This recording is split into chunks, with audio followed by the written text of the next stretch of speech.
I am going to jump to Power BI and give you an example of Power BI. So this is connected to a Xero or a MyOb file, and you can basically build visuals and write formulas that are similar to Excel on the page. It's interactive, and you can see here if I select on actual sales, for example, you will see that the formulas are in here.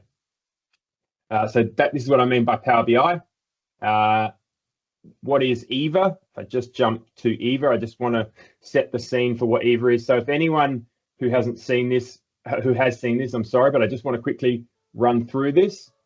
So just so everyone knows, EVA, the AI, is where all the different data you have collected from the SME world goes into EVA. And then it's like a chat interface. So we can simply build dashboards from text. So this is an example of your best and worst performing customers. You can change the visuals, like to be pie graphs or line graphs, and it will spit out these answers. So this is an example of staff performance. I think this is from Workflow Max.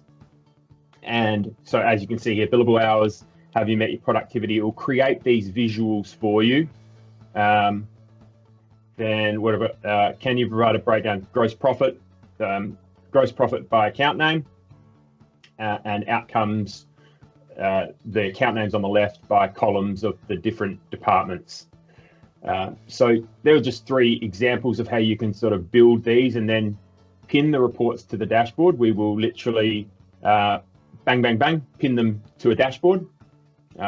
And then what you can do then with EVA is that you can have these, I'm just highlighting here wages and salaries. And I go, okay, this in a P&L, I'm going to drill into, have a look at that 20,000.